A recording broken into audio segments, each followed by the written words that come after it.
चलिए जानते हैं आज के देश और दुनिया की सिलेक्टेड काम की और महत्वपूर्ण 50 बड़ी खबरों को सिर्फ 10 मिनट में। पर अभी तक आपने इस वीडियो को लाइक नहीं किया तो लाइक कर दीजिए।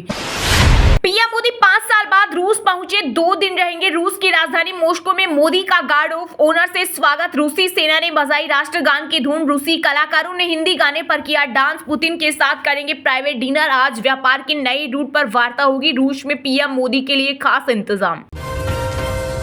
जम्मू के कठुआ में सेना के वाहन पर आतंकी हमला, 4 जवान सहित 6 गंभीर रूप से घायल। 2 महीने में सेना के वाहन पर दूसरा अटैक। कांग्रेस नेता राहुल गांधी मणिपुर असम दौरे पर, 14 दिन से जारी हिंसा के बीच तीसरी बार पहुंचे मणिपुर। इस दौरान दोनों राज्यों के अलग अलग जिलों में हिंसा और बाढ़ प्रभावित लोगों से की मुलाकात। बोले, मुझे नहीं लगता मणिपुर की हालत सुधरेगी, ग्राउंड लेवल पर कोई इंप्रूवमेंट नहीं। पीएम मोदी 1-2 दिन का वक्त निकालकर यहां आए।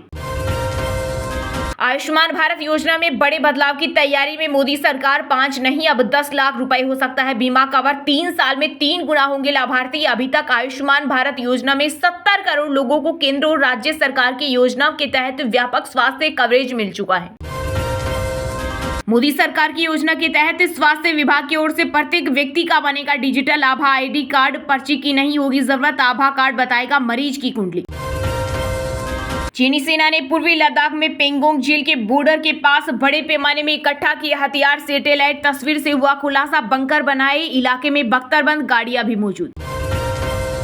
देश में भारी बारिश का दौर लगातार जारी, यूपी, महाराष्ट्र, कर्नाटक समेत 16 राज्यों में तेज बारिश का अलर्ट। 4 धाम में 6000 श्रद्धालु फंसे। वहीं मुंबई में 6 घंटे में हुई 300 mm बारिश, 50 फ्लाइट और 5 ट्रेनें कैंसिल, स्कूल कॉलेज भी बंद।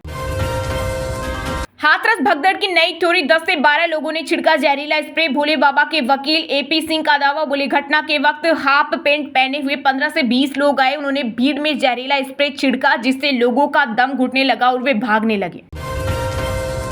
उत्तराखंड की सीमा से लगते चीन नेपाल बॉर्डर पर खुलेगी 16 पुलिस चौकियां, शासन को भेजा गया प्रस्ताव, पुख्ता होगी सुरक्षा व्यवस्था। एक दिन की रुकावट के बाद अमरनाथ यात्रा फिर से होगी बहाल। बीते दिन 22,600 श्रद्धालुओं ने बाबा के दरबार में टेका माथा। अब तक देश भर में 1.60 लाख से अधिक श्रद्धालु पवित्र गुफा में बाबा बर्फानी के करेंगे दर्शन। T20 world champion Rohit Kohli समेत 15 प्लेयर्स को 5-5 करोड़, कोच द्रविड़ को 2.5, रिजर्व खिलाड़ी रिंकू शुभमन को 1-1 करोड़ मिलेंगे। महिलाओं को मिले पीरियड लीव, सुप्रीम कोर्ट ने खारिज की याचिका, केंद्र और राज्यों को आदर्श नीति बनाने का दिया आदेश। जलवायु परिवर्तन के कारण जल चक्र हुआ प्रभावित, 2030 तक 70 करोड़ लोग पानी के लिए घर छोड़ने को होंगे मजबूर, शोधकर्ताओं ने रिपोर्ट में किया बड़ा दावा। देश भर में भारी बारिश ने बिगाड़ा किचन का खेल, आसमान पर पहुंचे सब्जियों के दाम, मंडियों में सप्लाई कम होने से आलू, प्याज और टमाटर की कीमतों में आया भयंकर उछाल। मोदी के आने से पश्चिमी देशों को लग रही मिर्ची, पीएम की रूस यात्रा पर पुतिन के कार्यकाल, क्रेमलिन का आया बयान, साथ ही कहा एजेंडा काफी व्यापक होने वाला है, वैश्विक मुद्दों पर बातचीत करेंगे दोनों नेता। साउथ सुपरस्टार प्रभास की कल की 2898 एडी ने रचा इतिहास, शाहरुख खान के जवान को छोड़ा पीछे, सिर्फ 11 दिनों में ही बनी सबसे तेज 500 करोड़ कमाने वाली फिल्म। अब पूरे एनसीआर में दौड़ेंगी मेट्रो, फेज 5 के लिए सर्विस शुरू। अभी तक एनसीआर में मेट्रो का नेटवर्क 392 किलोमीटर तक पहुंच चुका है, जो 5वें फेज के बाद करीब 500 किलोमीटर तक पहुंच जाएगा। झारखंड विधानसभा में हेमंत सोरेन ने जीता विश्वास प्रस्ताव, 76 विधायकों में से 45 विधायकों का मिला समर्थन। हाथरस घटना के पीड़ित परिवारों को मिले 50 लाख रुपए का मुआवजा, राकेश टिकैत ने सरकार से की मांग। वहीं मामले में अब तक 11 लोग गिरफ्तार। मोदी की चीनी गारंटी, भारत चीन सीमा विवाद पर कांग्रेस अध्यक्ष मल्लिकार्जुन खड़गे ने केंद्र पर साधा निशाना, साथ ही कहा चीन पेंगोंग के पास उस भूमि पर सैन्य अड्डा कैसे बना सकता है जो मई 2020 तक भारतीय कब्जे में थी। सराफा बाजार में सोने चांदी के दाम में आई तेजी, आईबीजे की वेबसाइट के मुताबिक 10 ग्राम 24 कैरेट सोना 270 रुपए बढ़कर 72,910 रुपए पर पहुंच गया। वहीं 1 किलो चांदी 591 रुपए चढ़कर 91,300 रुपए में बिक रही। दिल्ली के सरकारी शिक्षकों के लिए खुशखबरी, अब नहीं होगा 5000 शिक्षकों का ट्रांसफर, ऑर्डर लिया गया वापस। मंत्री अतिशी बोली, दिल्ली वालों के संघर्ष के कारण बीजेपी का यह षड्यंत्र फेल हो गया। ईस्ट इंडिया कंपनी की तरह हमें लूटा जा रहा, ओला के फाउंडर एवं सीईओ भाविश अग्रवाल ने विदेशी कंपनियों पर बोला हमला, कहा भारत का डेटा ये कंपनियां ग्लोबल डेटा सेंटर्स में भेज रही है, इस डेटा को प्रोसेस करने के बाद वापस भारत को भेज दिया जाएगा। नोएडा और ग्रेटर नोएडा में यातायात नियमों के उल्लंघन पर धड़ाधड़ कट रहे चालान। 2 दिन में 12,000 से अधिक पर लगा जुर्माना। ट्रैफिक पुलिस ने 86 वाहन किए जब्त। मूसलाधार बारिश के बाद नेपाल का पानी यूपी में मचाएगा तबाही। कुशीनगर, बलरामपुर और श्रावस्ती समेत कई जिलों में बाढ़ की हालत। पाकिस्तान के आम चुनाव में हुई थी बड़ी धांधली। पीपीपी के अध्यक्ष बिलावल भुट्टो का दावा, बोले पाक में हर चुनाव में होता है ऐसा। मुंबई वाले रहे सावधान, जरूरी हो तभी निकले घर से बाहर। महाराष्ट्र में भारी बारिश के बाद मुख्यमंत्री एकनाथ शिंदे ने की लोगों से अपील। सीएम अरविंद केजरीवाल की याचिका पर दिल्ली हाईकोर्ट ने ईडी को भेजा नोटिस। हफ्ते में 4 बार वकीलों से मिलने की मांग पर तिहाड़ अधिकारियों से भी मांगा जवाब। पीएम मोदी के रूस दौरे को लेकर कांग्रेस नेता जयराम रमेश ने कसा तंज, बोले गैर जैविक पीएम मॉस्को जा रहे हैं, जबकि राहुल गांधी असम और मणिपुर में बाढ़ व हिंसा प्रभावित लोगों से मिल रहे। संसद में हिंदू वाले बयान पर राहुल गांधी के पक्ष में उतरे शंकराचार्य एवं मुक्तेश्वर आनंद, बोले हमने राहुल का पूरा भाषण सुना है, वह स्पष्ट रूप से कह रहे हैं कि हिंदू धर्म में हिंसा के लिए कोई जगह नहीं है। कांग्रेस नेता का भाषण हिंदू धर्म का खंडन नहीं करता। मोदी से कितने अलग है पुतिन, गरीबी में गुजरा बचपन, दोनों पत्नी से जुदा। मोदी 3 करोड़ तो पुतिन 16 लाख करोड़ के मालिक। एंटीलिया में शुरू हुई अनंत राधिका की हल्दी मेहंदी सेरेमनी। अनिल, टीना समेत फैमिली मेंबर्स पहुंचे। उदित नारायण और राहुल वेद कर सकते हैं परफॉर्म। सुप्रीम कोर्ट ने भी माना नीट यूजी का पेपर लीक हुआ, कहा 2 स्टूडेंट्स की गड़बड़ी की वजह से पूरी परीक्षा रद्द नहीं कर सकते। टीएमसी सांसद महुआ मोइत्रा के खिलाफ नए क्रिमिनल कानूनों के तहत एफआईआर दर्ज। एनसीडब्ल्यू चेयरपर्सन रेखा शर्मा के लिए कहा था वे अपने बॉस का पायजामा पकड़ने में व्यस्त। नेशनल कॉन्फ्रेंस के नेता फारूक अब्दुल्ला ने पाकिस्तान को दी बड़ी सलाह, बोले अगर वो दोस्ती निभाते हैं तो दोनों देश आगे बढ़ेंगे, लेकिन अगर वो दुश्मनी रखेंगे तो उनका विकास कमजोर होगा। ये उनकी कमजोरी है और देखिए उनकी हालत क्या है। लखनऊ में भारी बारिश से 5 फीट सड़क धंसी, बाल बाल बचा बाइक सवार। वहीं वाराणसी में जल भराव पर सपा प्रमुख अखिलेश यादव बोले डुबकी लगाता क्योटो। कुशीनगर में 20 गांव डूबे। ओडिशा के पुरी में भगवान जगन्नाथ की रथ यात्रा के दौरान मची भगदड़ में 1 श्रद्धालु की मौत, वहीं सैकड़ों श्रद्धालु हुए घायल। सीएम मोहन चरण मांझी ने मुआवजे का किया ऐलान।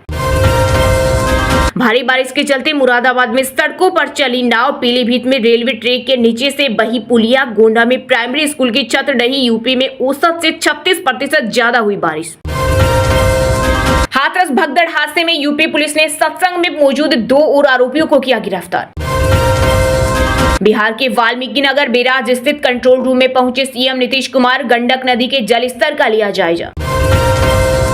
आप नेता मनीष सिसोदिया ने सुनवाई में देरी को लेकर सुप्रीम कोर्ट में लगाई याचिका। दिल्ली शराब नीति मामले में 16 महीने से जेल में बंद है पूर्व डिप्टी सीएम। मध्य प्रदेश में मोहन यादव कैबिनेट का हुआ विस्तार। 68 दिन पहले कांग्रेस छोड़कर बीजेपी में आए रामनिवास रावत ने ली मंत्री पद की शपथ। हरियाणा आएंगे गृह मंत्री अमित शाह। 16 जुलाई को महेंद्रगढ़ का कर सकते हैं दौरा। विधानसभा चुनाव से पहले बीजेपी की अहम तैयारियां। 53 साल बाद पुरी की रथ यात्रा 2 दिन चली। गुंडीचा मंदिर में आज रात रथों पर ही रहेंगे भगवान, कल मंदिर में प्रवेश करेंगे। पीएम मोदी पुतिन की मुलाकात से पहले विदेश मंत्री एस जयशंकर का आया बड़ा बयान, बोले भारत रूस के बीच आर्थिक संबंधों में जबरदस्त सुधार हुआ है। साथ ही कहा दोनों देशों के बीच चर्चा एक शानदार अवसर होगा। बीएफयूएचएस में 120 और आईबीपीएस में 6128 पदों पर निकली बम्पर वैकेंसी। वहीं भारतीय डाक विभाग में नौकरी पाने का सुनहरा मौका। इसके अलावा सभी सरकारी नौकरियों की ताजा अपडेट पाने के लिए गूगल में अभी विजिट करें rklet.in वेबसाइट पर। लोकसभा चुनाव परिणाम से भाजपा ने ली सीख। यूपी में सरकार और संगठन में वंचितों की भागीदारी बढ़ाने की तैयारी। विधानसभा उपचुनाव में जीतने वाले उम्मीदवारों को मिलेगा टिकट। उत्तराखंड के चमोली में महसूस किए गए भूकंप के झटके। रिक्टर स्केल पर 3.5 मापी गई तीव्रता। भारत थाईलैंड संयुक्त सैन्य अभ्यास मैत्री 2024 हुआ शुरू। भारतीय सेना ने किया योग का सत्र आयोजन। कोलकाता पुलिस कमिश्नर और डीसीपी पर गृह मंत्रालय का एक्शन। राज्यपाल की शिकायत पर कार्रवाई शुरू। आरोप दोनों ने आनंद बोस को बदनाम करने की कोशिश की। सुप्रीम कोर्ट से ममता सरकार को लगा बड़ा झटका। संदेशखाली हिंसा की सीबीआई जांच पर नहीं लगाई रोक, खारिज की याचिका। चलिए अब जानते हैं जो आम आदमी के काम की और फायदेमंद खबरें हैं उनको विस्तार से। पर इससे पहले अभी तक आपने इस वीडियो को लाइक नहीं किया तो लाइक कर दीजिए।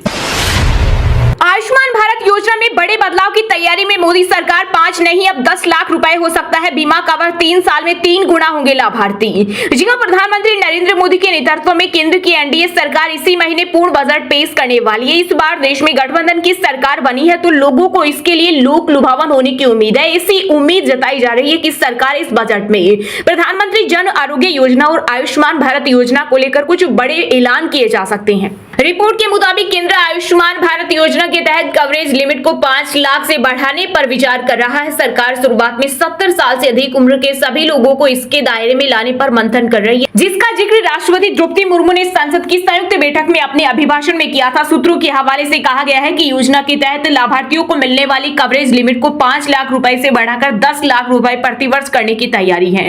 रिपोर्ट की माने तो एनडीए सरकार अगले 3 सालों में अपनी प्रमुख आयुष्मान भारत स्वास्थ्य बीमा योजना के तहत लाभार्थी आधार को दोगुना करने पर विचार कर रही है। यदि इन प्रस्तावों को मंजूरी दी जाती है तो राष्ट्रीय स्वास्थ्य प्राधिकरण के अनुमान के अनुसार सरकारी खजाने पर प्रति वर्ष 12,076 करोड़ रुपए का अतिरिक्त खर्च आएगा। सूत्रों ने कहा कि प्रधानमंत्री जन आरोग्य और आयुष्मान भारत योजना के तहत लाभार्थियों की संख्या दोगुना करने से देश की 2/3 से अधिक आबादी को स्वास्थ्य कवर मिलेगा। भारतीय परिवारों को कर्ज के दलदल में धकेलने वाले सबसे बड़े कारणों में बीमारी के इलाज पर होने वाला मोटा खर्च शामिल है। केंद्र सरकार इसी महीने आम बजट पेश करने वाली है और इसके लिए 23 जुलाई की तारीख निर्धारित की गई है। इस बजट में इन प्रस्तावों या इसके कुछ हिस्सों की घोषणाएं किए जाने की उम्मीद है। दरअसल आयुष्मान भारत पीएम जन आरोग्य योजना के लिए 5 लाख रुपए की सीमा साल 2018 में तय की गई थी। अब महंगाई और प्रत्यारोपण समेत अन्य महंगे इलाजों के मामले में परिवारों को राहत देने के उद्देश्य से इस योजना के तहत मिलने वाली कवरेज लिमिट को दोगुना करने पर विचार किया जा रहा है। मोदी की चीनी गारंटी। भारत चीन सीमा विवाद पर कांग्रेस अध्यक्ष मल्लिकार्जुन खड़गे ने केंद्र सरकार पर साधा निशाना साधते कहा, चीन पेंगोंग के पास उस भूमि पर सैन्य अड्डा कैसे बना सकता है जो मई 2020 तक भारतीय कब्जे में थी। जी हां, कांग्रेस पार्टी के राष्ट्रीय अध्यक्ष मल्लिकार्जुन खड़गे ने कहा कि चीन एलएसी पर बॉर्डर की जो स्थिति है उस पर देश को विश्वास में लिया जाए। उन्होंने सोशल मीडिया प्लेटफॉर्म एक्स पर पोस्ट में सवाल खड़ा करते हुए कहा कि जो क्षेत्र मई 2020 तक भारत के कब्जे में था वहां चीन अपने सैन्य अड्डे कैसे स्थापित कर सकता है। मल्लिकार्जुन खड़गे ने कहा कि चीन पेंगोंग त्सो के पास उस जमीन पर सैन्य अड्डा कैसे बना सकता है जो मई 2020 तक भारत के कब्जे में था, वो भी तब जब हम गलवान पर प्रधानमंत्री नरेंद्र मोदी द्वारा दिए गए क्लीन चिट के 5वें वर्ष में प्रवेश कर रही है, जहां हमारे बहादुर सैनिकों ने अपने जीवन का बलिदान दिया। चीन हमारी क्षेत्रीय अखंडता का उल्लंघन करना जारी रख रहा है। खड़गे ने साधा मोदी सरकार पर निशाना। उन्होंने कहा कि हाल ही में 10 अप्रैल 2024 को विदेशी प्रेस को दिए इंटरव्यू में पीएम मोदी वैश्विक मंच पर भारत का पक्ष मजबूती से रखने में नाकाम रहे। 13 अप्रैल 2024 को विदेश मंत्री ने यह बयान दिया कि चीन ने हमारी किसी भी जमीन पर कब्जा नहीं किया है। विदेश मंत्री के इस बयान ने चीन के प्रति मोदी सरकार की नम्र नीति को उजागर कर दिया। 4 जुलाई 2024 को भले ही देश के विदेश मंत्री ने अपने चीनी समकक्ष से मुलाकात की और कहा कि एलएसी का सम्मान करना और सीमावर्ती क्षेत्रों में शांति सुनिश्चित करना आवश्यक है, लेकिन चीन हमारे क्षेत्र पर कब्जा करने और सिरिजाप में एक सैन्य अड्डे का निर्माण करने के लिए आक्रामक बना हुआ है। मोदी की चीनी गारंटी। कांग्रेस अध्यक्ष ने कहा कि वह भूमि है जो भारतीय नियंत्रण में थी। उन्होंने आरोप लगाया कि एलएसी पर यथास्थिति कायम नहीं रखने के लिए केंद्र की मोदी सरकार जिम्मेदार है। हमने डेपसांग प्लेन्स, डेमचोक और गोगरा हॉट स्प्रिंग क्षेत्र सहित 65 में से 26 पेट्रोलिंग पॉइंट पर कब्जा खो दिया है। मोदी की चीनी गारंटी जारी है क्योंकि उनकी सरकार अपनी लाल आंख पर 56 इंच के बड़े चीनी ब्लिंकर पहनती है। उन्होंने एक बार फिर एलएसी का सीमा की स्थिति पर देश को विश्वास में लेने की अपनी मांग दोहराई। कांग्रेस अध्यक्ष का कहना है कि हम अपने वीर सैनिकों के साथ कंधे से कंधा मिलाकर खड़े हैं। 3 दिवसीय विदेश दौरे पर पीएम मोदी ऑस्ट्रिया में सहयोग के नए रास्तों तो रूस में होगी व्यापार पर बात। प्रधानमंत्री 5 साल बाद कर रहे हैं रूस का दौरा, भारतीय समुदाय से भी करेंगे संवाद। जी हां, पीएम मोदी और राष्ट्रपति व्लादिमीर पुतिन मॉस्को में आज 22वें भारत रूस वार्षिक शिखर सम्मेलन में भाग लेंगे। इसके बाद 9 जुलाई को प्रधानमंत्री मोदी ऑस्ट्रिया जाएंगे। पीएम मोदी की यह मॉस्को यात्रा 8 और 9 जुलाई को होने वाली है। 22वें भारत रूस शिखर सम्मेलन के लिए पुतिन के निमंत्रण पर हो रही है। पीएम मोदी ने कहा कि वह रूस के राष्ट्रपति व्लादिमीर पुतिन के साथ द्विपक्षीय सहयोग के सभी पहलुओं की समीक्षा करने और विभिन्न क्षेत्रीय तथा वैश्विक मुद्दों पर दृष्टिकोण साझा करने के साथ ही एक शांतिपूर्ण एवं स्थिर क्षेत्र के लिए सहायक भूमिका निभाने को उत्सुक है। मॉस्को रवाना होने से पहले पीएम मोदी ने कहा, भारत रूस के बीच विशेष एवं विशेषाधिकार प्राप्त रणनीतिक साझेदारी पिछले 10 वर्षों में और बढ़ी है, जिसमें ऊर्जा, सुरक्षा, व्यापार, निवेश, स्वास्थ्य, शिक्षा, संस्कृति, पर्यटन और लोगों से लोगों का संपर्क आदि क्षेत्र शामिल है। वहीं प्रधानमंत्री मोदी ने ऑस्ट्रिया को भारत का दृढ़ और विश्वसनीय विश्वसनीय साझेदार बताया और कहा कि इस दौरे पर उन्हें राष्ट्रपति एलेक्जेंडर वान डेर बेलन और चांसलर कार्ल नेहमर से मिलने का अवसर मिलेगा। उन्होंने कहा, ऑस्ट्रिया हमारा दृढ़ और विश्वसनीय भागीदार है और हम लोकतंत्र और बहुलवाद के आदर्शों को साझा करते हैं। मोदी ने कहा कि पिछले 40 वर्षों में किसी भारतीय प्रधानमंत्री की यह पहली यात्रा में इनोवेशन, प्रौद्योगिकी और सतत विकास के नए और उभरते क्षेत्रों में हमारी साझेदारी को और अधिक ऊंचाइयों पर ले जाने के लिए अपनी चर्चाओं को लेकर आशान्वित हूं। पीएम ने कहा, मैं ऑस्ट्रिया में भारतीय समुदाय से भी बातचीत करूंगा जो अपने पेशेवर रुख और आचरण के लिए जाने जाते हैं।